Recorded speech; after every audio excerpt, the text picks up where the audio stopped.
God bless you. నేనెప్పుడూ ప్రతి రాత్రి పడుకునే ముందు దేవుడి గురించి ఆలోచిస్తూ ఉంటాను. ఆయనున్న లోకం, ఆ లోకంలో ఎవరెవరున్నారు,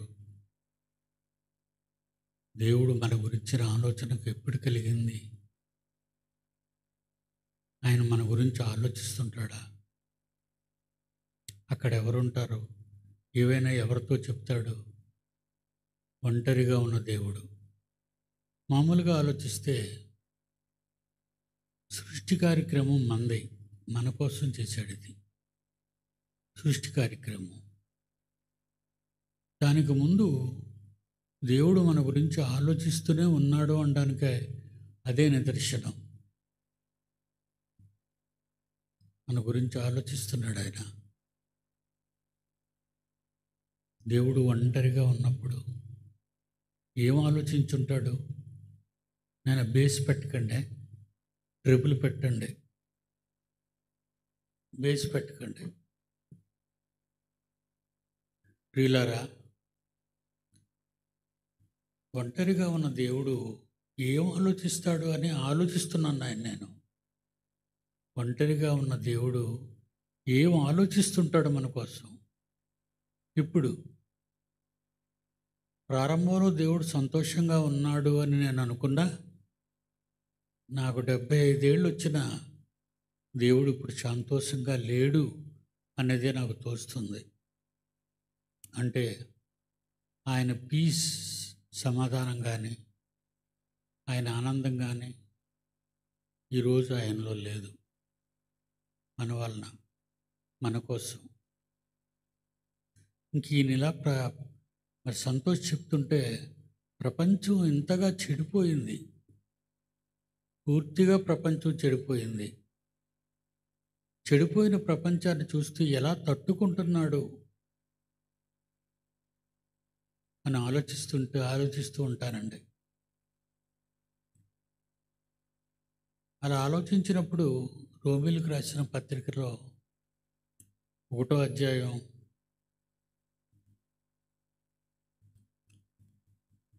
23, 24 చూడండి నాయన ఒకసారి. ఏంటైనా వచనం 23, వారు అక్షయుడకు దేవుని మహిమను క్షయమగు మనుష్యుల యొక్కయు పక్షుల యొక్కయు చతుష్పాద జంతువుల యొక్కయు పురుగుల యొక్కయు ప్రతిమా స్వరూపముగా మార్చిరి. 22, వారి అవివేక హృదయము అంధకారమయను, తాము జ్ఞానులమని చెప్పుకొనుచు బుద్ధిహీనులైరి. అందుకే ఏం చేసేటట్టు వీళ్ళందరినీ ఎవరికి అప్పగించాడని అందరూ 28వ వచనం చూడండి. ఇప్పుడు ఎవరికి అప్పగించాడు? దేవుడే. దేవుడు కన్న పిల్లలైన మనల్ని ఆ దేవుడే ఎవరికి అప్పగించాడంటే ఇక ఆయన తట్టుకోలేక ఇచ్చేస్తారు కదండి. సమాజంలో చెడిపోయిన వ్యక్తుల్ని నేరస్తులుగా పరిగణించి జైళ్ళలో పెడతారు. జైలులో ఉండాలి వాళ్ళు. దేవుడు కూడా ఏం చేశాడట? మరియు వారు తమ మనస్సులో దేవునికి చోటియ్యనొల్లకపోయిరి గనుక చేయరాని కార్యములు చేయుటకు దేవుడు భ్రష్ట మనస్సుకు వారిని అప్పగించెను. భ్రష్ట మనస్సుగా దాని నుండి కాపాడాలనుకునే దేవుడు మనల్ని దానికి అప్పచెప్పేశాడు. మనల్ని అంటే దేవుడు ఎంతగా విరిగిపోయాడు మన మీద అనేది మీరు ఆలోచించాలి. సంతోష ప్రసంగంలో ఉన్న ఆవేశం, ఆ ఆవేదన మీరు అర్థం చేసుకుని ఉంటారు. కన్న తండ్రి కన్నవారే కాదన్నప్పుడు, కన్నవారే తండ్రిని దూరం చేసుకున్నప్పుడు ఆ తండ్రి ఏం చేస్తాడు చెప్పండి? తన పిల్లల్ని సాతానుకి ఇచ్చేశాడట. సాతానుకి ఇచ్చేశాడు. అది దేవుడు చేసే పని. అవును, దేవుడు చేసిన పని. మీరు సాతానుకి అప్పగింపబడ్డం వేరు. మీరు తప్పు చేసి సాతాను సంతానంగా పిలువబడని అవసరం లేదు. ఎందుకంటే తన సంతానాన్ని, దేవుని సంతానాన్ని తన సంతానంగా అంటే సర్ప సంతానంగా చేసింది. తన సంతానం అంటుంది. వీళ్ళంతా నా పిల్లలు. దేవుడేమనుకుంటాడు? భ్రష్ట మనసుకు అప్పగిస్తారండి. కిందకు వచ్చేసరికి చివరి వచనంలో, ఈ రోమాపత్రిక మొదటి అధ్యాయం చివరి వచనంలో ఏముంటుంది? 32వ వచనం. తప్పుడు కార్యములను అంటే ఏ కార్యాలో చూస్తారో లిస్ట్ ఉంది పైన. ఏ కార్యాలు చేసేవారో చెప్తున్నాడు చూడండి. 29 నుంచి. అట్టివారు సమస్తమైన దుర్నీతి చేతను, దుష్టత్వము చేతను, లోభము చేతను, ఈర్ష్య చేతను నిండుకొని మత్సరము, నరహత్య, కలహము, కపటము, వైరమను వాటితో నిండిన వారై కొండెగాండ్రు, అపవాదకులు, దేవద్వేషులు, హింసకులు, అహంకారులు, పింకములాడువారు, చెడ్డవాటిని కల్పించువారును, తల్లిదండ్రులకు అవిధేయులను, అవివేకులను, మాట తప్పువారును, అనురాగరహితులను, దయలేని వారైరి. ఇట్టి కార్యములు అభ్యసించువారు మరణమునకు తగినవారు అని దేవుని న్యాయ విధిని వారు బాగుగా ఎరిగియుండియు వాటిని చేయుచున్నారు. ఇది మాత్రమే కాదు, ఇలాడ తప్పుడు పనులు అభ్యసించే వారితో సంతోషముగా సమ్మతించుచున్నారు. చట్టాలు కూడా మారిపోయాయి. న్యాయస్థానాలు కూడా తీర్పులు అన్యాయంగా ఉన్నాయి ప్రజల మధ్య. ఇవన్నీ మనం చూస్తుంటే ఏం చేయాలి చెప్పండి? దేవుడు ఏమైపోవాలి? ఎప్పుడు దేవుడి గురించి ఆలోచిస్తానండి, ఆయన ఏమైపోతున్నాడు అని. ఆయన ఏమైపోతున్నాడు? పిల్లలు ఎప్పుడు నాతో అంటుంటారండి. అందులో ఇప్పుడు బైబిల్ చదువుతున్న జాన్సన్ వాడు నాకు తండ్రిలాగా బిహేవ్ చేస్తాడండి. నేను ట్యాబ్లెట్ వేసుకోవాలన్నా, నేను ఇంకా మరి భోజనం చేయాలన్న టైం, ఏం తినాలనేది, ఫుడ్డు, ఇవన్నీ కూడా వాడు ఆలోచించి వాడు అక్కలతో చెప్తాడు. డాడీకి ఇది వండండి, డాడీకి ఇది చేయండి అని. టైం కల్లా మెడిసిన్స్ తీసుకొచ్చి నాకు ఇస్తాడు. ప్రతిరోజు బ్లడ్ తీస్తాడు, బ్లడ్ షుగర్ చెక్ చేస్తాడు. ప్రతిరోజు బీపీ బెల్ట్ నా చేతికి వేసి బీపీ చూస్తాడు. అవి నోట్స్లో ఎక్కించుకుంటాడు. ఎందుకంటే నాకు 3 డాక్టర్లు ఉన్నారు. ఆ 3 డాక్టర్ల దగ్గరికి వెళ్తాడు. 3 నెలలకు ఒకసారి మొత్తం రిపోర్ట్లు చేయిస్తాడు.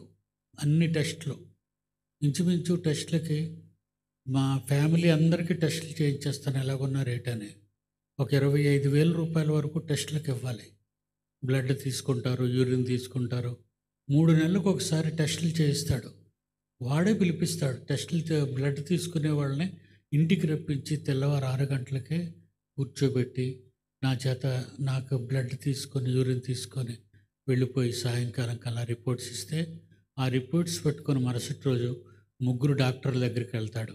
ఇది మా తాతయ్య రిజల్ట్ ఇలాగుంది. కనుక డాక్టర్లు కూడా మొట్టమొదటిసారిగా నేను వెళ్ళినప్పుడు, సార్ మీరు రానవసరం లేదు, మీ మనవడిని పంపించండి, మేము ఏం మందులు రాస్తామో మార్చాలనుకుంటే మారుస్తాం, లేదంటే అయ్యే వాడమంటాం అని చెప్తారు.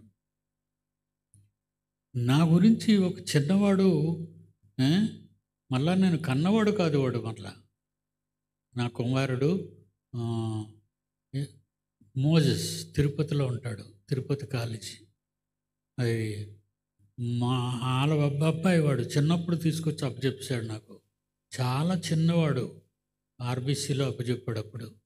అలాగే ఇప్పటి వరకు కూడా నా దగ్గరే ఉన్నాడు. నన్ను విడిచిపెట్టి వెళ్ళడు. నాకేం కావాలన్నా బయటికి వెళ్ళి, తాతయ్య నేను పలానా చోట ఉన్నాను, మీరేమి తింటారో చెప్పండి తీసుకొస్తానంటాడు. నువ్వు నాకు ఏమీ తేవద్దురా, నువ్వు ఇంటికి వచ్చే అంటాను. ఎందుకంటే బయటవి తినకూడదు కూడా. బయటవి తినకూడదు. నా ఆరోగ్యాన్ని మీకోసం, నా పిల్లలందరి కోసం నేను కాపాడుకోవాలి. ఎందుకంటే నా తండ్రి గురించి చెప్పవలసిన సంగతులు చాలా ఉన్నాయి. మరి అవన్నీ నా పిల్లలకి మరి నేను చెప్పొద్దా? నా తండ్రి నాకు నేర్పించిన పాఠాలు మరి నా పిల్లలైన మీ అందరికీ చెప్పాలి. మళ్ళా 1 ఇయర్, అందులో లాస్ట్ ఇయర్ అంటే ఈ ఇయర్లో జనవరిలో సెమినార్ పెట్టుకున్నాం. నేను సరిగా మాట్లాడలేకపోయాను. అనేక రకాలైన మరి పరిస్థితులు తేడాగా కనపడ్డాయి బాడీలో. పచ్చకావర్లు, బ్లడ్ రిపోర్ట్ బాగాలేదు, బీపీ ఎక్కువగా అయింది, షుగర్ ఎక్కువైపోయింది. అందువల్ల నేను సరిగ్గా మీకు దేవుని వాక్యం చెప్పలేకపోయినందుకు ఏదో కొరతగా ఉండేది. అప్పుడు బాబుతో చెప్పాను, రే నాన్న, ప్రసన్న బాబుతో చెప్పాను, నాన్న మనం ఒక పని చేద్దాంరా, మినీ సెమినార్ పెడదాంరా, మినీ సెమినార్ పెడదాం. ఎండలు ఎక్కువగా ఉంటాయి, పిల్లలు వస్తారా? భయంకరమైన ఎండలు. అందులో ఈ ఎండలు లాస్ట్ ఇయర్ కంటే చాలా ఘోరంగా ఉన్నాయి టెంపరేచర్. నిజంగా చెప్తా అండి, ఈలోగా కరోనా ఎంటర్ అయిపోవడం, ఈ పరిస్థితులన్నీ ఆటంకాలు కలిగాయి. ఏదేమైనా నా పిల్లలు రావాలిరా, నా పిల్లలతో నేను మాట్లాడాలి, నా పిల్లలకు వాక్యం చెప్పాలి. వాళ్ళు విన్న తర్వాతే ఇంటికి వెళ్తారు. వాళ్ళు డబ్బులు ఇచ్చినా ఇవ్వకపోయినా మొత్తం డబ్బంతా నేనే పెట్టుకుంటాను పిల్లలకి. అందువలన మీలో ఎవరు డబ్బులు కావాలన్నా తిరిగి తీసేసుకోవచ్చు. ఎందుకంటే నేను పెడతాను అనుకున్నాను ఇది. నా పిల్లలు ఎన్ని లక్షలైనా ఖర్చు పెట్టి పిల్లలకి 3 పూట్ల భోజనం పెడదాం, 3 పూట్ల పగలు రాత్రి కూడా దేవుని వాక్యం అనే మహాజ్ఞానాన్ని ప్రకటిద్దాం పిల్లలకి అని ఆశపడ్డాను.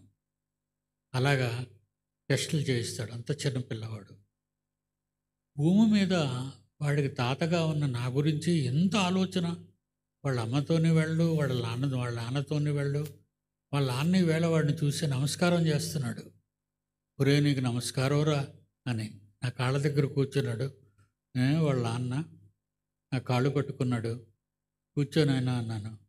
వాడు వీడిని కూడా వీడికి నాన్న అమ్మ పిలిస్తే వీడు వెళ్ళడు. అప్పుడు నేనే ఫోన్ చేశాను, నాన్న ఒకసారి రారా అని. వచ్చాడు, కూర్చున్నాడు, కుర్చీ మీద కూర్చున్నాడు. వాళ్ళ నాన్న ఎదురుగుండా. నాయన నువ్వు లేదు డాడీ, నేను ఇక్కడే కూర్చుంటాను అన్నాడు. ఓకే రే, మీ నాన్న ఒకసారి రమ్మంటున్నాడు రా తిరుపతి అంటే.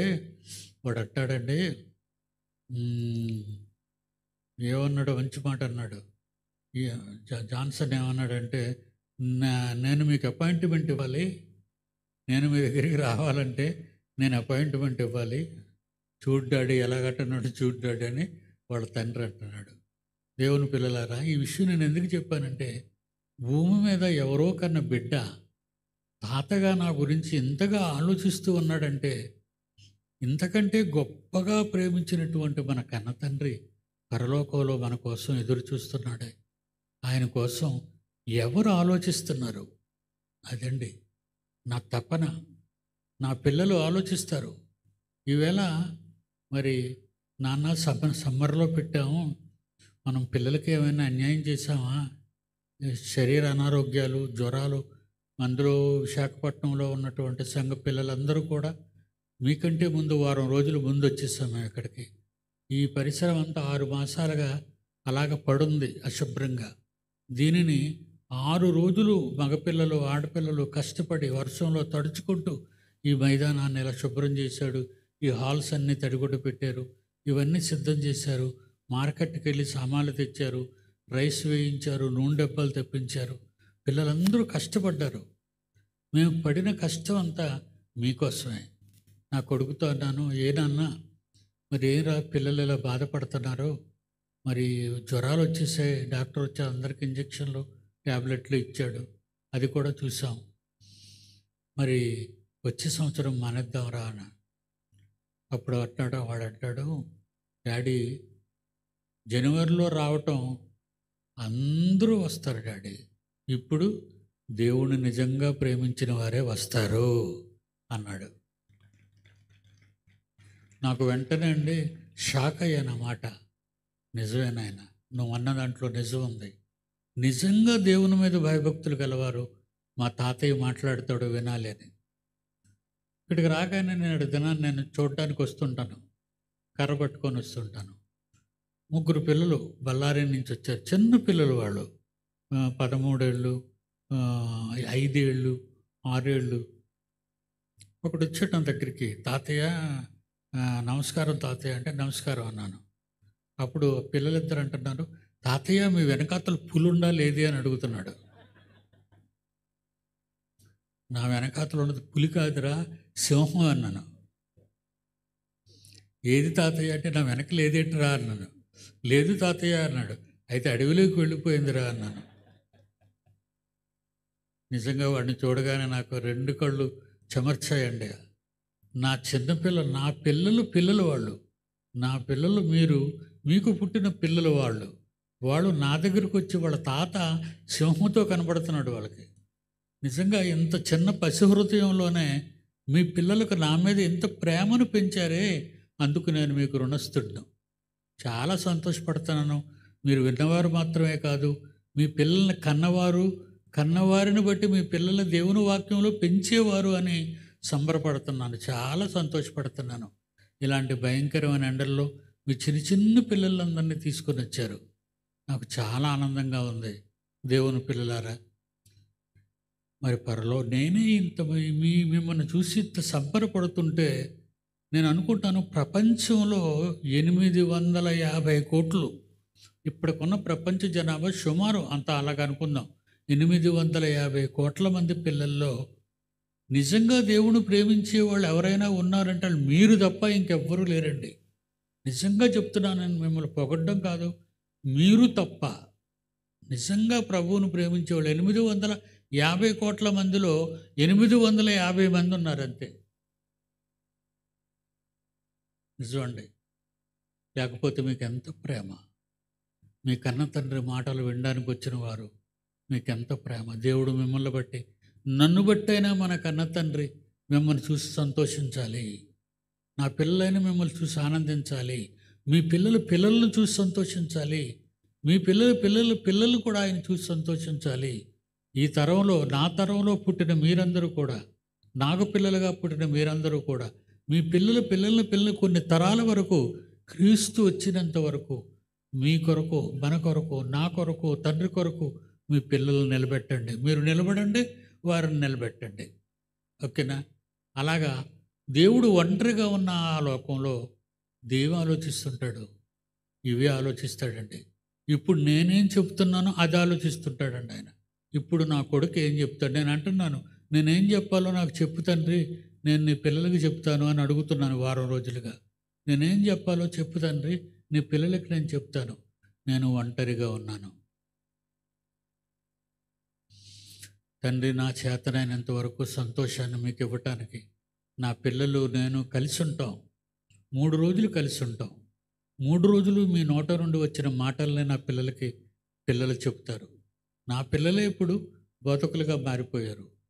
నా దగ్గర నేర్చుకున్న నా పిల్లలే ఈరోజు పండితులుగా మారారు, శాస్త్రవేత్తలుగా మారారు, జ్ఞానవంతులుగా మారారు.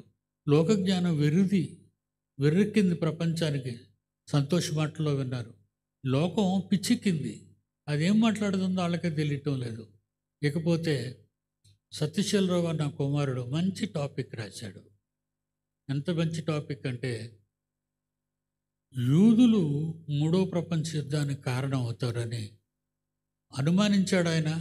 నేను అనుమానిస్తున్నాను, ఎందుకంటే హమాస్ మీద వాళ్ళు యుద్ధాన్ని ఆపడం లేదు, హమాస్ మీద యుద్ధాన్ని ఆపడం లేదు, టర్కీ మీద యుద్ధం ఆపడం లేదు. ఏమండి, చాలా దారుణంగా ఉన్నారు. అలాగే ఇరాన్తో వైరం సంపాదించుకుంటున్నారు, ప్రపంచ అగ్రరాజ్యాలతో వైరం సంపాదిస్తున్నారు, యుద్ధాలు మానటం లేదు. ఒక పక్క యుక్రెయిన్ రష్యా యుద్ధాలు చేసుకుంటున్నారు, 3 సంవత్సరాలు అయింది. 3 ఏళ్ళండి యుద్ధం. ఒక అగ్రరాజ్యంతో, నాటో దేశాల సపోర్టుతో మరి యుక్రెయిన్ అధికారి యుద్ధం చేస్తున్నాడు. పుతిన్ గారు రెచ్చిపోతున్నారు, చాలా దారుణంగా రష్యాని కూల్చారు వీళ్ళు. దానికి అణుబాంబు విడిచిపెడతానంటున్నాడు పుతిన్. అణుబాంబు విడిచిపెడతాను, నేను అణుబాంబు విడిచిపెట్టి చంపేస్తాను అంటున్నాడు. పైగా ఎవరు మన అమెరికన్ ప్రెసిడెంట్ అంటున్నాడు, డొనాల్డ్ ట్రంప్ అంటున్నాడు, మూడో ప్రపంచ యుద్ధాన్ని తెస్తారా మీరు, మూడో ప్రపంచ యుద్ధాన్ని తెస్తారని రెచ్చగొడుతున్నాడు. మూడో ప్రపంచ యుద్ధం వస్తే రష్యా భయపడుతుంది. ఎందుకంటే నాటో దేశాలు యుక్రెయిన్కి సపోర్ట్గా ఉన్నాయి. యూరప్ దేశాలన్నీ కూడా అగ్రరాజ్యాలు, Canada, England, America, Australia, Germany, France, ఇవన్నీ కూడా నాటో దేశాలు. ఈ నాటో దేశాలు వీళ్లకు రష్యాను దెబ్బతీయడానికి కావలసిన మందుగుండు సామాను అందిస్తున్నారు. ఎవరికి? యుక్రెయిన్కి. కనుక వాళ్ళ ఒకళ్ళు యుద్ధం ప్రారంభమవుతుందంటే అవును, 100%. ఏమండి, తిండి లేక వేల మంది అన్నార్థులై ఆకలి బాధతో పరితపించిపోతున్నారండి. పిల్లలు ఇల్లులు కూల్చేశారు, వాళ్ళ పాఠశాలలు కూల్చేశారు, వాళ్ళ ఆసుపత్రులు కూల్చేశారు, వాళ్ళ సర్వం నాశనం చేసేస్తున్నారు. ఇజ్రాయేల్ వాళ్ళు కాదా? అందుకే నేను అన్నాను, ఆ ఇజ్రాయేల్కి అమెరికా ఎప్పుడు కొండంత సపోర్టు. చాలా సంవత్సరాల క్రితం ఒక వాస్తవికమైన ఆర్టికల్ రాశాను. ఇశ్రాయేలీల పరిరక్షణ, అమెరికా ఇశ్రాయేలీలకు పరిరక్షణ కలిగిస్తుంది. ఇశ్రాయేలీల పరిరక్షణ అమెరికాకి మెప్ప, ప్రపంచానికే పెనుముప్ప. మీరు చూడొచ్చు, సింహగర్జనలో ఆర్టికల్ రాశాను నేను. ఎప్పుడు 2002లో రాశాను. అది 2002, ఇది 2025. 2002, 2025 ఏమని చెప్పానండి టైటిల్ ఇప్పుడు మీకు? అమెరికా ఇశ్రాయేలీలకు పరిరక్షణ. ఇశ్రాయేలీలకు పరిరక్షణ అమెరికాకు మెప్ప, ప్రపంచానికే పెనుముప్ప. అవును, మూడో ప్రపంచ యుద్ధం వస్తే ప్రపంచంలో పురుగు, జీవము కలిగిన పురుగు కూడా చచ్చిపోద్ది. ఇక మనమేముంటాం చెప్పండి? మనము చచ్చిపోతాం. అమెరికా 1944-45 కాలంలో మరి జపాన్ మీద అణుబాంబులు వేసింది 2 రోజులు. ఇప్పటికీ అణుబాంబు సోకిన ప్రాంతాలు పంటకు పనికి రాకుండా పోయాయి. 1944, 42, 43, 44 ఆ ప్రాంతాలు 2 అణుబాంబులు ప్రయోగించింది అమెరికా. ఇప్పటికీ కూడా అక్కడున్న వాళ్ళు అలాగే మాడిపోయి బూడిదైపోయారు. పంట పొలాలన్నీ నాశనం అయిపోయి, నేలసారం నాశనం అయిపోయింది. మరి అక్కడ ఉన్నవాళ్ళు ఎవరు ఇప్పటికీ కూడా వాళ్ళ వంశంలో పుట్టిన వారు అంగవికలులుగా పుడుతున్నారు. ముక్కు లోపం, చెవి లోపం, కన్ను లోపం, చేతుల లోపంగా పిల్లలు పుడుతున్నారు. అంత భయంకరమైన అణు ఆయుధాలు ప్రపంచ అగ్రరాజ్యాలు అన్నింటా కుప్పలుగా ఉన్నాయి, కుప్పలు. ఇక మరి పీల్చారంటే ఇటు పాకిస్తాన్, ఇండియా యుద్ధం చేస్తుంది, అటు రష్యా, యుక్రెయిన్ యుద్ధం చేస్తుంది, ఇటు ఇజ్రాయెల్, హమాస్ యుద్ధం చేసుకుంటారు. వీళ్ళకి సపోర్టెడ్గా ఈ రష్యా ఉంది, ఈ నార్త్ కొరియా ఉంది. తర్వాత కొన్ని కమ్యూనిస్ట్ కంట్రీస్ అన్నీ కూడా అటుపక్కుండి పనిచేస్తున్నాయి. కొన్ని క్రిస్టియన్ కంట్రీస్ అన్నీ కూడా ఇటుపక్కుండి పనిచేస్తున్నాయి.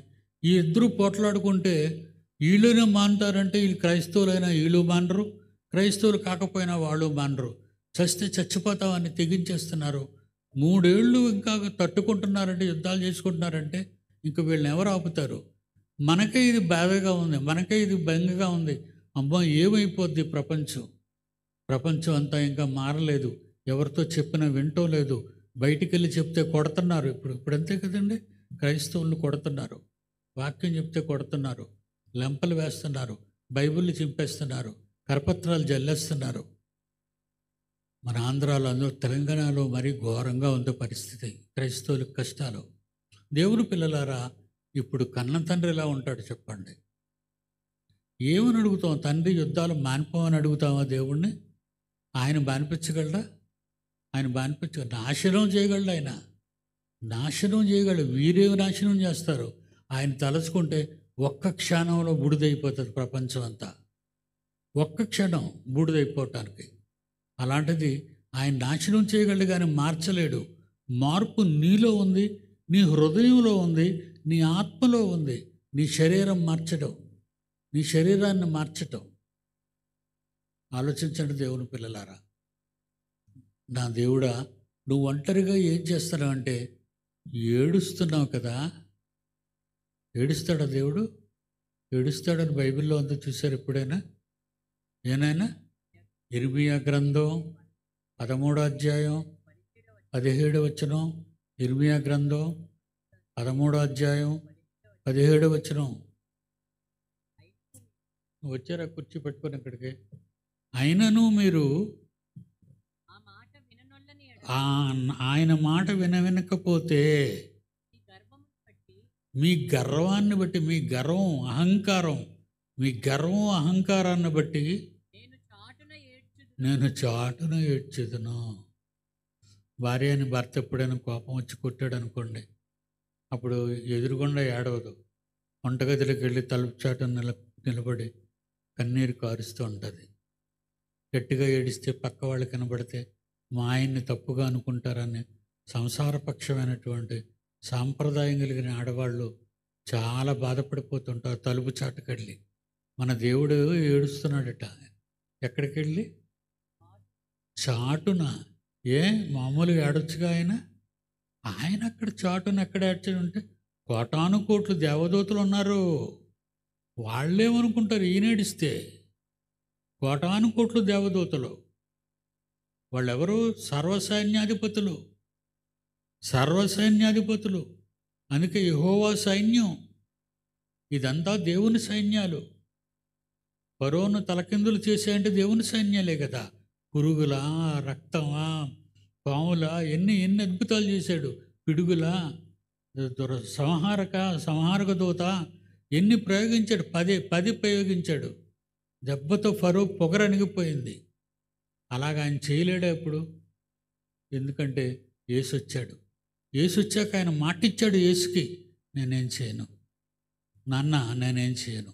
నువ్వు ప్రాణం ఇస్తానంటున్నావు కదా, నువ్వివ్వు, నీకే తెలుస్తుంది. డాడీ నేను ప్రాణం ఇస్తాను. లేక లేక లేక లేక లేక లేక కోట్ల మంది దేవదూతల సమక్షంలో ఆయన మొదటి కొడుకును కన్నాడు. ఆయనే క్రీస్తు యేసు. పరలోకంలో పుట్టాడు యేసుక్రీస్తు. ఆ తర్వాత పుట్టినవాడు తమ్ముడు పరిశుద్ధాత్మ దేవుడు. దేవుని పిల్లలారా, ఆ యేసు తండ్రి ఏడుపు చూసి చాటున ఏడ్చాడా? రానా ఇక్కడికి వచ్చారా? ఏ కుర్చీ అయినను మీరు ఆ మాట విననొల్లని ఎడల మీ గర్వాన్ని బట్టి నేను చాటున ఏడ్చుదును. యెహోవా మంద చెరపట్టబడినందున నా నేత్రం బహుగా వలపోయి కన్నీరుమయం అయిపోయింది. కన్నీరుమయం. దేవుడు ఏడుస్తాడంటే ఏడుస్తాడు. దేవుడు కోప్పడతాడా? అమ్మో, ఆయన కోపం సామాన్యమైనది కాదు. ఆయన కోపం సామాన్యమైనది కాదు. కోపం ఎక్కడుంది ఆయనకి? ఎంత కోపం ఉందో చూస్తారా బైబిల్లో? ప్రతి దినము కోపపడు దేవుడు అంటాడు. 7:11 కీర్తనలు 7వ అధ్యాయము 11వ వచనం. న్యాయమును బట్టి ఆయన తీర్పు తీర్చును. ఆయన ప్రతిదినము కోపపడు దేవుడు. ఒకడును మళ్ళకపోతే, నా దగ్గరికి రాకపోతే ఆయన తన ఖడ్గమును పదును పెట్టును. తన ఇల్లు ఎక్కువ పెడుతున్నాడు, దాన్ని సిద్ధపరిచి ఉన్నాడు. చూసారా? అంటే ఆయన కూడా ఉన్నాడంటే ఇప్పుడు సమాజానికి ఆయన ఏమి చేయడైనా. అది పాత నిబంధన కాలంలో రాయబడిన మాటలు అవన్నీ. అప్పుడైతే ఇశ్రాయేలీయులకు వెంట వెంటనే ఏదైనా జరిగించేవాడు. వాళ్ళు తిరుగుబాటు చేయగానే వాళ్ళని చంపేసేవాడు. 100ల మీద 1000 మీద దేవుడు చంపేశారు అరణ్య ప్రయాణంలో. ఈజిప్ట్ దేశం నుంచి కనాను వచ్చే ముందు 40 ఏళ్ల ఆళ్ళ ప్రయాణంలో 1000 మందిని చంపేశాడు దేవుడు. అది పాత నిబంధన కాలం. క్రొత్త నిబంధన కాలంలో ఒక కొడుకు పుట్టాడు పరలోకంలో. కొడుకు పుడితే, నాన్న నేను వెళతాను నీ పిల్లల కోసం, నేను వెళతాను నాన్న నీ పిల్లల కోసం. మరి ఏం చేస్తావు నాయన? నేను వాళ్ళ కోసం చచ్చిపోతాను డాడీ. నువ్వు చచ్చిపోతావా నాయన? చచ్చిపోతాను డాడీ. వెళ్ళు కొడుక, కానీ మీరు వాళ్ళని ఏమీ చేయకూడదు. యేసు మాట తీసుకున్నాడు మన కన్న తండ్రి. మీరు మీ కోపం, మీ ఆవేశంతో తొందరపడి కానీ వాళ్ళు నాశనం చేశారు అంటే, ఎందుకంటే దేవుడు తొందరపడి వెంటనే యాక్టివ్ ఎందులోకి ఎఫెక్ట్లోకి వెళ్ళిపోతాడు. ఆయన చంపేయటమే కదా. మరి ఈ విషయంలో మనకి మోషే గారు దేవుని దగ్గర ఈ విషయాలు తెలియజేశాడు. మాట్లాడితే, మోషే నీ వాళ్ళు ఎంతమంది ఉన్నారు లెక్కపెట్టు, ఈ కనాన దేశం నీ సంతానానికి ఇచ్చేస్తాను, వీళ్ళందరినీ చంపి పడేస్తాను అరణ్యంలో అంటాడు. అప్పుడేమంటాడు మోషే, వద్దు తండ్రి, ఇశ్రాయేలీల దేవుడు ఈజిప్ట్లో నుంచి తీసుకుని వెళ్ళి ఫరో రాజు దగ్గర తన పరాక్రమాన్ని చూపించి అరణ్యంలో తీసుకెళ్ళి రాలగొట్టేశాడు వీళ్ళందరినీ. నిన్ను అనుకుంటారు తండ్రి, నువ్వు అలాంటి పని చేయొద్దు అంటే, దేవుడు ప్రతిదినము కోపపడుతూనే ఉన్నాడు. కానీ తన కొడుకు జ్యేష్ఠ కుమారుడు మనందరికంటే పెద్దవాడు కన్న తండ్రి దగ్గర నిలబడి, డాడీ నేను వెళ్తాను, మీరు మాత్రం నాకు మాట ఇవ్వాలి, మీరు తొందరపడి ఏ నిర్ణయాన్ని చేయకండి. ఒరే నాన్న, నేను ఒకటి చేస్తాను, నిన్ను పంపడమే లోకం నాశనం, నువ్వు వెళ్ళటమే లోకానికి అంతం, ఈ కండిషన్ నేను ఒప్పుకుంటున్నాను, నువ్వు వెళ్ళి కొడుకా అన్నాడు. ఇవన్నీ తెలియదు కదండి. పరలోకంలో తండ్రి పిల్లలకి టర్మ్స్ ఏమయ్యాయి, వాడు ఒప్పందాలు ఏం చేసుకున్నారు, ఇవన్నీ మీరు ఇక్కడ బైబిల్లో ఉన్నవి, ఇవన్నీ బైబిల్లో ఉన్నవి చెప్తున్నాను మీకు. అక్కడక్కడ రిఫరెన్స్లను వ్రాయబడ్డాయి, అవన్నీ మీకు తీసి చెప్తున్నాను. డాడీ నేను వెళ్తాను, ఇదిగో నువ్వు నాకు ఒక శరీరముని అమర్చి ఉన్నావు, నేను ఇప్పుడు వెళ్తున్నాను, నేను వెళ్ళి వాళ్ళ కోసం నా ప్రాణాన్ని పెడతాను, నేను మార్చుకుంటాను, కొంతమందినైనా మారుస్తాను. అందుకే మీ 850 మంది అయినా మారారు. ఆయన వల్లే మీ మార్పు. మీరు వచ్చిన వాళ్ళు సామాన్యులని మీరు అనుకోకండి, మీరు చిన్నవాళ్ళు కాదు. ప్రపంచంలో 850 కోట్ల మంది కంటే అతిగా గొప్పవాళ్ళు,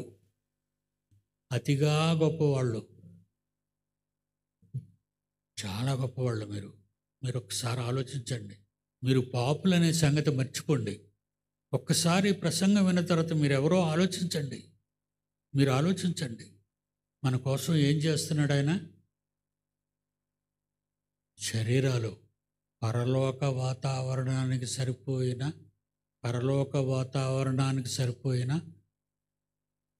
శరీరాలు తయారవుతున్నాయి. 2 కొరింథీయులకు రాసిన పత్రిక 5వ అధ్యాయం జాగ్రత్తగా చూడండి. కొరింథీయులకు రాసిన 2వ పత్రిక 5వ అధ్యాయము మొదటి 2 వచనాలు. భూమి మీద మీకు ఇవ్వబడిన మట్టి శరీరాలను,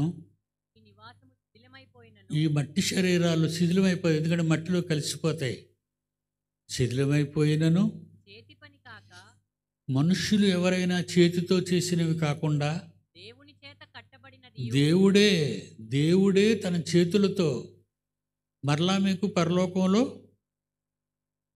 దేవుడే తన దేవుని చేత కట్టబడినదియు నిత్యమైనదియునైన నివాసము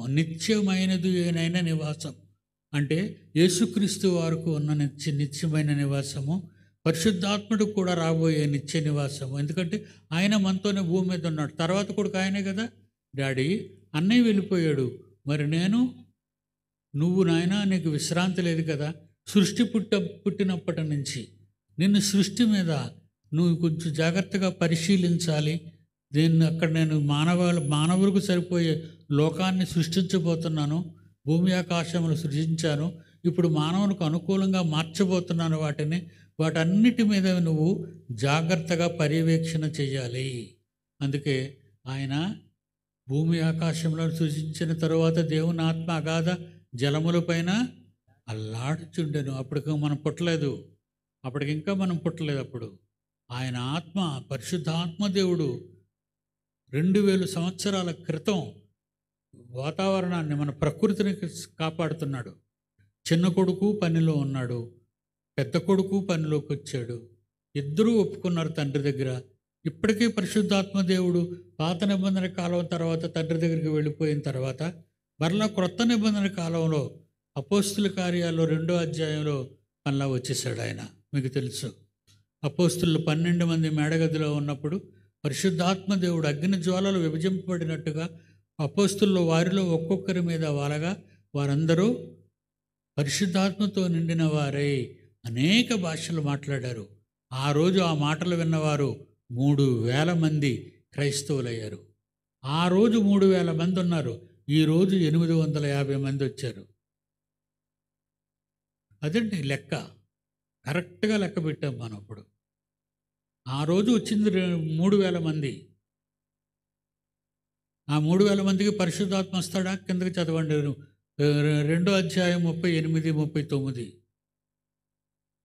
అపోస్తుల కార్యాలు 2వ అధ్యాయం 38, 39.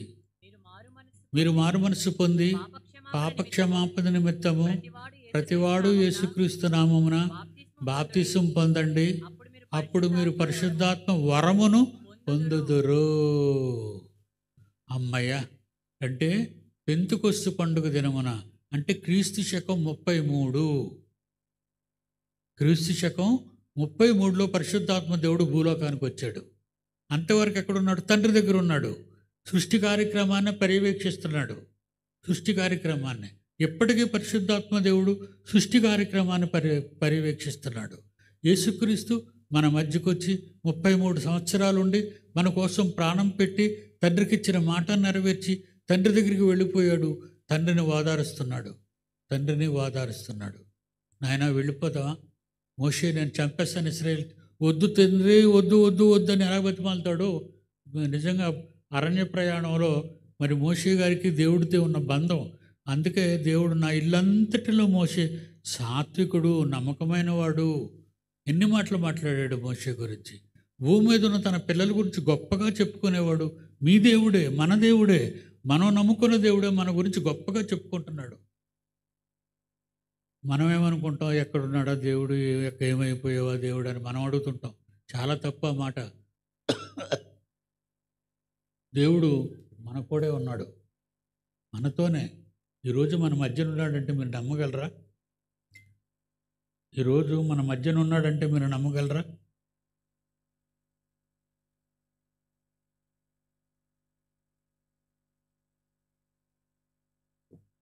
ఒక విషయం చెప్తానండి. భయంకరంగా ఉన్న ఎండలో మే నెలంతా ప్రార్థన చేస్తున్నాను. తండ్రి, నీ పిల్లలు వస్తారు, దేశంలో నలుమూలల నుంచి వస్తారు. మరి వచ్చిన తర్వాత మరి ఎండలు ఎంత భయంకరంగా ఉన్నాయి. ఒక పక్క కరోనా కొన్ని రాష్ట్రాల్లో ఇవి అనౌన్స్ చేశారు. ఇవి దూరాలు ఉండడం కానీ, మాస్కులు వేసుకోవటం కానీ అన్ని పెట్టేశారు. మరి పిల్లలు అక్కడి నుంచి రాబోతున్నారు, వాళ్ళందరూ క్షేమంగా రావాలి. ఫోన్ తీసుకొచ్చినా సరే మేము ఇక్కడ మీటింగులు పెట్టగలమా? బయట ఆడిటోరియంలో మీటింగులు పెట్టలేం, పిల్లలు కూర్చోలేరు లోపల. బయట అయితే మరి వర్షాలండి, మాకు కంటిన్యూ వర్షాలు పడుతున్నాయండి. 2 వారాల నుంచి విశాఖపట్నానికి కంటిన్యూగా రైన్స్. ఆంధ్ర రాష్ట్రం అంతా, కొంచెం వైజాగ్ మినహాయించి ఆంధ్ర రాష్ట్రం అంతా పడుతున్నాయి వర్షాలు. దారుణంగా పడుతున్నాయి పెద్ద వర్షాలు. తండ్రి, వాతావరణాన్ని చల్లపరచండి పిల్లల కోసం. మాకు వాతావరణాన్ని అనుకూలంగా చేయండి. మరి మీకోసం ఏర్పాటు చేశాం. మరి మేము మీతో చెప్పాలి. ఎందుకంటే మేము సాధించలేనివి, మాకు అసాధ్యాలు నీకు సాధ్యాలు కనుక, మేము మీ పిల్లలం కనుక, మీకోసం మేము కూడుకుంటున్నాం కనుక మాకు వాతావరణాన్ని సఫలీకృతం చేయండి. ఏమండి, నిన్న ఈవేళ వర్షాన్ని రేపు పడతాదో పడదో వదిలేయండి. ఈవేళ మనం అయిపోయాం. మనం అనుకున్నది దేవుడు సాధించాడు, మనకు పెట్టాడు, సాధించి పెట్టాడు. ఉరుములు మెరుపులు మెరుస్తున్నాయండి పడమటిని. మీరు ఆలోచించారో లేదు? నిన్న వచ్చిన వాళ్ళకి కూడా తెలుస్తాయి. పడమటిని ఉరుములు, పెద్ద మెరుపులు వచ్చేసాయండి మీదకి. అయ్యో, వీళ్ళు పెడుతున్నారు ఇవి ఏమిటి అనేవి సౌండ్ సిస్టంలో ఎల్ఈడీలు పెడుతున్నారు. తడిచిపోతే లక్షల రూపాయలు నష్టపోతారు పిల్లలు. తండ్రి, అవి ఉరుములు మెరుపులు మనకు వినిపించి మబ్బేసేసి వెళ్ళిపోయేదండి. నిన్న అలాగే అయింది, ఈరోజు కూడా వర్షం అలాగే అయింది. మరి రేపు ఎలాగవుతుందో చూద్దాం. రేపు కురిసింది అనుకోండి, నేనేమనుకుంటున్నాడు, దేవుడు తప్పనండి, ఆయనకి ఇష్టం లేదు, ఈవేళ రేపు కురుస్తుంది. రేపు నేను చెప్పడం ఇష్టం లేదు, మీరు వినడం మీకు కష్టం అనుకోండి, రేపు వర్షం పడుతుంది. లేదు, రేపు కూడా నువ్వు చెప్పాలి అని అనుకున్నాడు అనుకోండి, నా పిల్లలు వినాలి అనుకున్నాడు అనుకోండి, రేపు కూడా మనకు ముందు మబ్బు వచ్చేస్తుంది. మీకు చల్లదనం ఇవ్వాలి కదా, ఆ తర్వాత పక్కకి వెళ్ళిపోతాడు. That's all. దేవుని పిల్లలారా, నా కన్న తండ్రి పరలోకంలో ఒంటరిగా ఉండి ఒక్కడిగా ఉండి ఆలోచిస్తున్నాడు, ఏం చేద్దాం. కొడుక, యేసుక్రీస్తుని అంటున్నాడు, నువ్వు వెళ్ళు, అదే లోకాంతం. మరిక నేను అలా చూడడం, వాళ్ళు కొందరిని చంపేయటం, దేశాలు నాశనం చేయడం చెయ్యను. మొత్తం నాశనం చేసేస్తాను. ఇక ఈ పాడుపడిన సంతానం, సర్ప సంతానం ఇది. ఆ రోజే చెప్పాడు నా కొడుకు క్రీస్తు, సర్ప సంతానం అని. సర్ప సంతానం. అలాగే బాప్తిస్మం ఇచ్చి యోహాను అన్నాడు, సర్ప సంతానమా, రాబో ఉగ్రత నుండి మిమ్మల్ని ఎవరు కాపాడగలరు? ఎవరు మిమ్మల్ని కాపాడుతారు? మహామహుడు కోప్పడిపోతారు, రుద్రుడైపోతున్నాడు. అక్కడ యేసు నిలబెట్టాడు తండ్రిని, తండ్రి మీరు ఆగండి, దయచేసి మీరు ఆగండి. ఇంతకాలం ఆగారు, ఈ కొద్ది కాలం ఆగండి, ఇంకా కొంతమంది మారుతారేమో. ఇకపోతే భూమి మీద దేవుని కోసం బాగా పనిచేసి, దేవుని వలన బాధలు అనుభవించి, అంటే దేవుని కోసం మనుషుల వలన బాధలు అనుభవించారు దేవుని కోసం. మన వాళ్ళు పూర్వీకులు వాళ్ళందరూ చచ్చిపోయారు. ఎక్కడికి వెళ్ళిపోయారు చచ్చిపోయిన వాళ్ళందరూ? ఇప్పుడు మన జాన్సన్ మన మధ్య లేడు. ఎక్కడికి వెళ్ళిపోయాడు? పరదేశుకి వెళ్ళిపోయాడు. పరదేశు. అక్కడేముంది? నెమ్మది. యుద్ధాలు ఉండవు, వ్యాపారాలు ఉండవు, కన్నీళ్ళు ఉండవు, వేదనలు ఉండవు. Peace, rest in peace. అది ఇక్కడ సమాధి మీద రాస్తారు, ఇక్కడ కాదు, అక్కడ ఉంది రెస్ట్ ఇన్ పీస్. సమాధి మీద ఆర్ఐపి అంటారేంటి? సమాధి మీద అంటే ఆయన రెస్ట్ ఇన్ పీస్ అనే. అఫ్కోర్స్ ఆ సమాధిని చూసి అన్న అక్కడ ఉన్నాడు అనుకోండి, అది మంచిది. ఇందులో ఉన్నాడు అనుకోకండి. అన్న అక్కడ ఉన్నాడు, జాన్సన్ అన్న అక్కడ ఉన్నాడు. అలాగే చందు దేవుని సేవకి వెళ్తూ లారీ గుద్దేసింది, చచ్చిపోయాడు, స్పాట్ డెత్. ఆయన ఉన్నాడు. ఇక మీ అమ్మ చచ్చిపోయి వెళ్ళిపోయింది, ఆమె అక్కడే ఉంది. మన వాళ్ళందరూ చనిపోయి వెళ్ళిపోతున్నారు. మన వాళ్ళు, మీ వాళ్ళందరూ చనిపోయి, నిజముగా దేవునిలో బ్రతికిన వాళ్ళు, నిజముగా దేవునిలో బ్రతికిన వారు. ఆ బాబు చూశాడు, పాడాడు, వచ్చే చక్క పాడాడా, బొంబాయి ఇందా పాట పాడాడు కదా, లీనమైపోతున్నాడు. వాడిని చూశారు మీరు? వాడిని చూసారా? పాడుతూ లీనమైపోయాడు. లీనమవడం, ప్రార్థన చేసినప్పుడు లీనమవడం, వాక్యం వింటున్నప్పుడు లీనమైపోవడం. పరలోకంలో రహస్యాలు మనం మాట్లాడుకున్నప్పుడు తండ్రి ఒంటరిగా ఉన్నాడు. ఒంటరిగా ఉన్న తండ్రికి కోటాను కోట్ల మంది ఉన్నారు. మరి తర్వాత క్రీస్తుని, తర్వాత పరిశుద్ధాత్మ ఇద్దరు కొడుకులు కన్నాడు.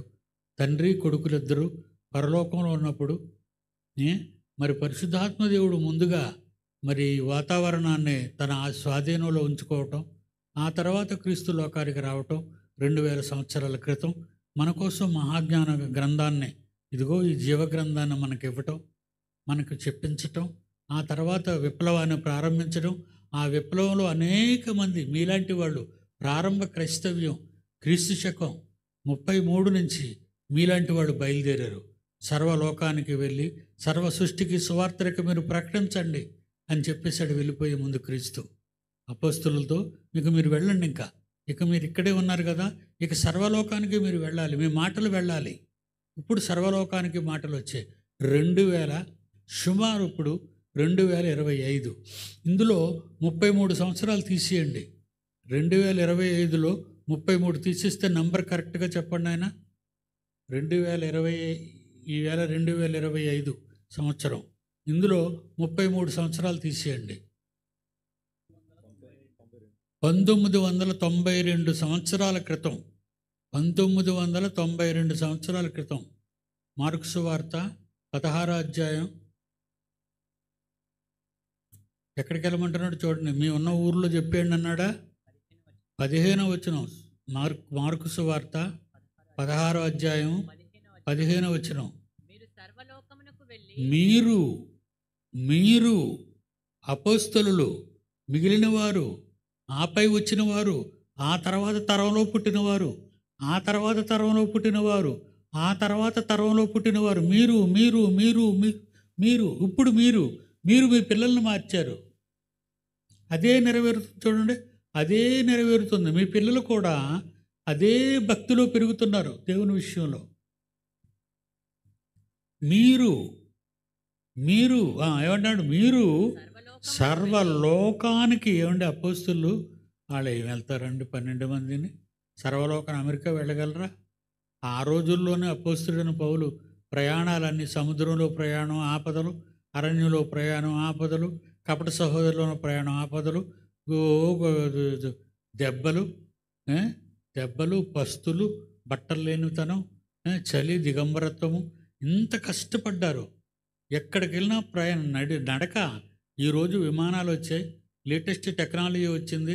దేవుడు ఇవన్నీ ఎందుకు రప్పించాడంటే మీరు సర్వలోకానికి వెళ్ళడానికి. మర్చిపోకండి, ఇది మన కోసం చెప్పబడిన ఆ మాట. లోకం తన సుఖాల కోసం సర్వలోకానికి వెళ్ళడానికి. సర్వలోకానికి మనం వెళ్ళాలని ఈ టెక్నాలజీని డెవలప్ చేశాడు దేవుడు. మీరు వెళ్ళాలి కదా సర్వలోకానికి. మన ప్రసన్నబాబు వెళ్ళాడు, మరి ఎవరు మన ఎవరు ఉపేంద్ర వెళ్ళాడు, తర్వాత సంతోష్ వెళ్ళాడు. అన్ని దేశాలకు వెళుతున్నారు వాళ్ళు పిలుస్తున్నారు, వీళ్ళు వెళుతున్నారు. అలాగే అన్ని ప్రాంతాలకి, అన్ని జిల్లాలకి తిరుగుతున్నారు, అన్ని రాష్ట్రాలకి తిరుగుతున్నారు. సర్వలోకానికి వెళ్ళండి, సర్వ సృష్టికి సువార్తను ప్రకటించండి. ఎప్పటి నుంచి ప్రకటించడం ప్రారంభించారు? 1992 సంవత్సరాల క్రితం ప్రారంభమైన సువార్త. 1992 సంవత్సరాల క్రితం యెరూషలేములో ప్రారంభించబడిన సువార్త 2025 ఇప్పటికి కూడా సువార్త ప్రకటన జరుగుతూనే ఉంది. అదిగో ప్రిన్సిపల్స్ అందరూ, అదిగో అడిషనల్ డిప్యూటీ డైరెక్టర్స్ అందరూ, ఇదిగో డిప్యూటీ డైరెక్టర్స్ అందరూ, వీళ్ళందరూ చేసేది ఎవరు? ప్రిన్సిపాల్స్ అందరూ, కోఆర్డినేటర్స్ అందరూ, వీళ్ళందరూ ఎవరు? సువార్త నానా ప్రజలకి చెప్పాలి, అన్ని ప్రాంతాలకి చెప్పాలి. నేను ఒక ఆయనకి చెప్తే ఆయన ఇంకొక ఆయనకి చెప్తే, ఆయన అమెరికాలో ఉన్నాను చెప్తే అమెరికాలో ఉన్నాయన కెనడాలో ఉన్నాను చెప్తే, ఇలా సువార్త. అసలు సువార్త ఇది.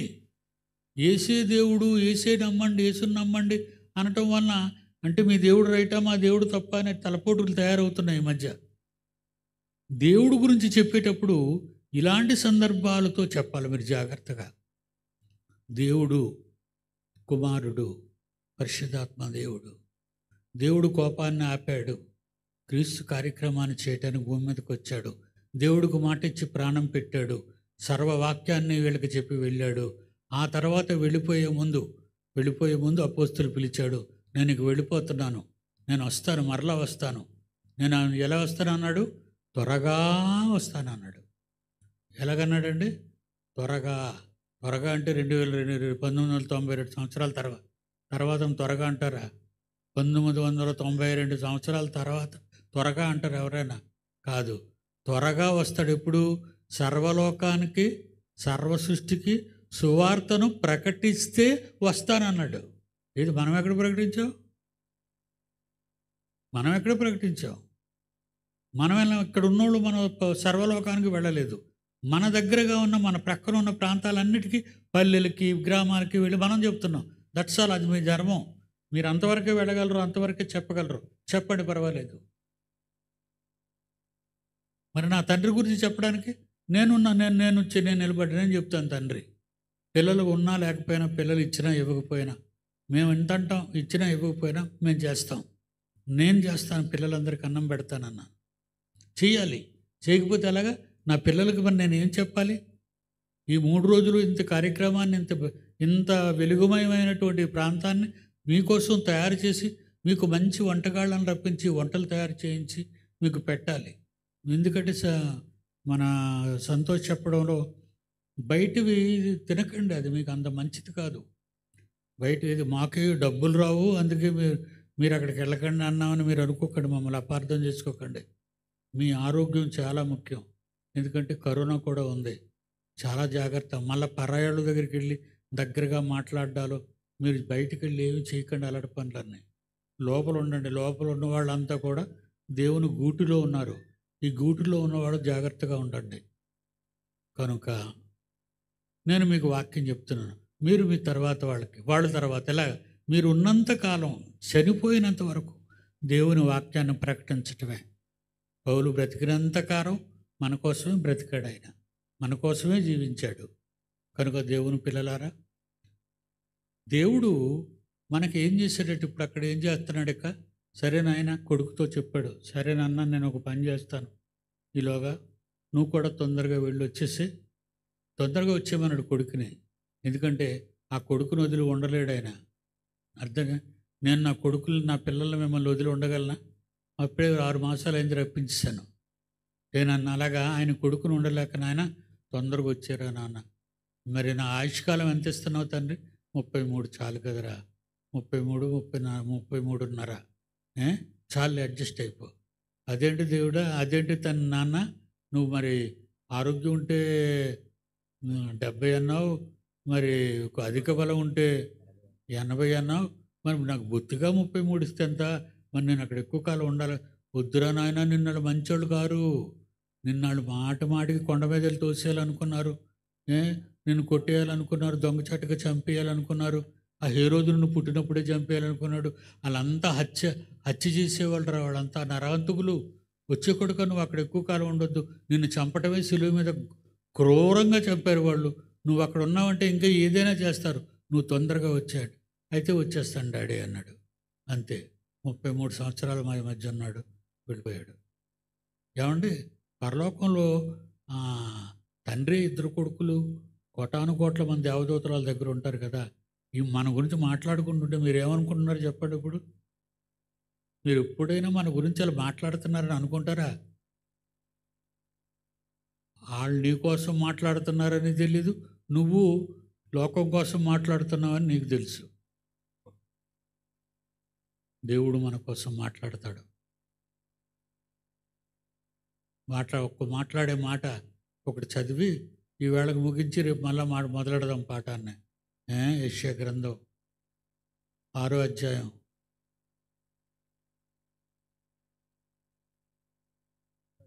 8వ వచనం. దేవదూతలు ప్రారంభ వచనాలు చూడండి. దేవదూతలట చదువు నాయన. యెషయా గ్రంథం 6వ అధ్యాయం 3వ వచనం. దేవదూతలట రెండు రెక్కలతో ముఖాన్ని కప్పుకొని, 2 రెక్కలతో బాడీని కప్పుకొని, 2 కాళ్ళ మీద నిలబడకుండా, 2 రెక్కలు వేసుకొని ఎగురుతూ దేవుని ముందు నిలబడే శక్తి కూడా వాళ్ళకి లేదట. దేవుని ముందు నిలబడే శక్తి కూడా వాళ్ళకి లేదు. అంటున్నాయి, సైన్యముకి యెహోవా పరిశుద్ధుడు, పరిశుద్ధుడు, పరిశుద్ధుడు, సర్వలోకం ఆయన మహిమతో నిండి ఉన్నది. కానీ మనుషులకు అది అందలేదు, అది మనుషులు దాన్ని స్వీకరించలేదు. సర్వలోకము ఆయన మహిమతో నిండింది, సర్వలోకము ఆయన మహిమతో నిండింది. మీ మధ్య ఇంకా మరి ఎక్కువగా మహిమతో నిండుకున్నారు. ఇప్పుడు మీరు మరీ ఎక్కువగా మహిమతో నిండుకున్నారు. సర్వలోకము ఆయన మహిమతో నిండి ఉన్నది అని గొప్ప స్వరముతో ప్రతిగానాలు చేస్తుంటే వారి కంఠస్వరము గడప కమ్ములు, దేవుడు కూర్చునే గడప కమ్ములు అదిరిపోతున్నాయట. అప్పుడు ఆయన అంటున్నాడు, నేను ఎవరిని పంపేదను? బాగుంది, నాకు ఇక్కడ గాన ప్రతిగానాలు చేస్తున్నారు, నేను ఎవరిని పంపుదును? ఏమంటే దేవదూతల మధ్యన ఎవరిని పంపుదును అని దేవుడు అడగొచ్చా? ఆలోచించండి. డిప్యూటీ డైరెక్టర్స్ ఆలోచించండి, మరి అలాగే అడిషనల్స్ ఆలోచించండి, ప్రిన్సిపల్స్ ఆలోచించండి. దేవదూతలు నిలబడే శక్తి లేక 2 రెక్కలతో బాడీని కప్పుకొని, 2 రెక్కలతో చూడడానికి ముఖాన్ని కనబడకుండా, 2 రెక్కలతో నిలబడకుండా ఎగురుతూ యెహోవా పరిశుద్ధుడు, పరిశుద్ధుడు, పరిశుద్ధుడు అని ప్రతిగానాలు చేస్తే గడప కమ్ములు పునాదులు అదిరిపోతుంటే దేవుడు నేను ఎవరిని పంపేదినని దేవదూతలను అడగొచ్చా అండి? దేవదూతలను పంపడండి ఆయన. దేవదూతలు పంపితే వీళ్ళు ఇలా పెట్టలేకపోరు. అమెరికాకు ఒక దేవదూత చాలు, ఒక దేవదూత చాలు. అసలు ప్రపంచానికే ఒక దూత చాలు. అర్థమైందా? ఇప్పుడు కొన్ని దూతలు వర్కౌట్ అవుతున్నాయి, తెలుసు కదా మీకు. ఆ? కొన్ని దూతలు బాగా పనిచేస్తున్నాయి ఇప్పుడు ఈ మధ్యకాలంలో. తీనైనా ఇది అక్కడ అలా ఉంచు, ముందు అక్కడికి వెళ్ళొద్దాం. హెబ్రీ పత్రిక 1వ అధ్యాయం 6-7 వచనాలు. హెబ్రీ పత్రిక 1వ అధ్యాయం 6-7 వచనాల 7-8 వచనాలు. తన దూతలను వాయువులుగాను తన సేవకులను అగ్ని జ్వాలలుగాను చేసుకునేవాడు. దేవుని సైన్యంలో పంచభూతాలు ఉన్నాయి. దేవుని సైన్యంలో పంచభూతాలు కూడా ఉన్నాయి. ఈ పంచభూతాల్లో జ్వాలల గురించి చెప్తున్నాడు ఇక్కడ, వాయువుల గురించి చెప్తున్నాడు. జ్వాలలంటే సముద్రాల్లోనూ కొండలు, అరణ్యాల్లో కొండల్లోనూ అగ్నిపర్వతాలు బద్దలైపోతున్నాయి. సూర్యునిలో నుంచి ఒక భయంకరమైనటువంటి తుఫాను రేసు, సూర్యుని రేసు భూమి మీదకి వస్తున్నాయి. అందుకే చూసారా, ఇప్పుడు అగ్నిజ్వాలలతో పని అవుతుందా? అగ్నిజ్వాలలు పనిచేస్తున్నాయి, బాగా పనిచేస్తున్నాయి. ప్రపంచం మీద అగ్నిజ్వాలలు ఎండిపోతున్నారు. Cold countries కరిగిపోతున్నాయి. మంచుపోయి అది ధృవాల్లో ఉన్నటువంటి మంచు కరిగిపోతుంది. తర్వాత వాయువులు, తుఫాన్లు అండి. తుఫాన్లు ఎలాగున్నాయి? ఈ మధ్య అంతా మనల్ని అన్నీ దంచి కొట్టాయి. మనల్ని ఆంధ్ర రాష్ట్రాన్ని, తెలంగాణని, తర్వాత ఇదేంటిది పైన కాశ్మీర్ని, తర్వాత కేరళని, తర్వాత కింద సౌత్ ఇండియాలో ఏమున్నాయైనా తమిళనాడుని, కర్ణాటకని. తుఫాన్లు అండి, భయంకరమైన తుఫాన్లు. పంచభూతాలు మహావేండ్రముతో, మిక్కుటమైన వేండ్రముతో కమ్ముతున్నాయి, ప్రపంచాన్ని దెబ్బ కొడుతున్నాయి. అలాంటి దేవదూతలకి నువ్వు వెళ్ళు అనొచ్చు కదండి దేవుడు. అదే మన అసలు టాపిక్. నువ్వు వెళ్ళు, నా నిమిత్తం ఎవరు పోవును అని ప్రభు సెలవీయగా, మా నిమిత్తము ఎవరు పోవును అని ప్రభు సెలవీయగా విని ఎవరు విన్నారు? దేవదూతలు వింటున్నారు. వాళ్ళు నేను వెళ్తానని అన్న దేవుడు అడగనవసరం లేదు. వాళ్ళు నువ్వు వెళ్ళు అంటే వెళ్ళిపోతాయి అవి. నువ్వు వెళ్ళు అంటే వెళ్ళిపోతాయి. మరి ఇప్పుడు నా నిమిత్తం ఎవడు పోవునని అడుగుతాడు ఏంటంటే ఆయన? మా నిమిత్తం ఎవడు పోవును? మా నిమిత్తం అంటే నేనున్నాను, నా కొడుకులు 2 ఉన్నారు, మొత్తం దేవదూతలు ఉన్నారు, మీరున్నారు. మన నిమిత్తం ఎవరు పోవును? మా నిమిత్తం ఎవరు పోవును అంటే ఎవరు? మానవులలో ఒకడు రావాలి, మానవులలో ఒకడు పుట్టాలి. ఆ పుట్టినవాడు ఏమంటున్నాడు? ఎన్నో వచనం నాయన? 8వ వచనం చూడండి. అంతట నేను ఇంతటి ఈయనెవరు? యెషయా అండి, ప్రవక్త అయిన యెషయా. అది ఎవరు రాశారు ఆ పుస్తకాన్ని? యెషయా గ్రంథం. నేను వెళ్తాను ప్రభువా. ఏమన్నాడు? చిత్తగించు మహాప్రభు, చిత్తగించు మహాదేవా, చిత్తగించు కన్న తండ్రి, నేను వెళ్తాను, నన్ను పంపు. మీరందరూ ఈ మాట ఇప్పుడు చెప్పాలి. అందరూను ఎంత గట్టిగా చెప్తారో చూస్తాను. మా నిమిత్తము ఎవరు పోవునని దేవుడు అడుగుతున్నాడు మిమ్మల్ని ఈరోజు. మీరేమంటారు? మైకులో చెప్పి 3 సార్లు అనిపించిన ఆయన సంతోషం. మైకు పట్టుకొని 3 సార్లు ఒప్పించు అందరినీ. నేను కూడా అంటాను, నేను ఎవరిని పంపెదను, నా నిమిత్తము ఎవడు పోవును. మేమున్నాము, మేము వెళతాము అనండి గట్టిగా అందరూ. మీరు వెళ్ళరా? నేను ఎవరిని పంపెదను, నా నిమిత్తము ఎవడు పోవును. నేను ఎవరిని పంపెదను, నా నిమిత్తము ఎవడు పోవును. నేనున్నాను, నేను వెళతాను. Very good. Thank you.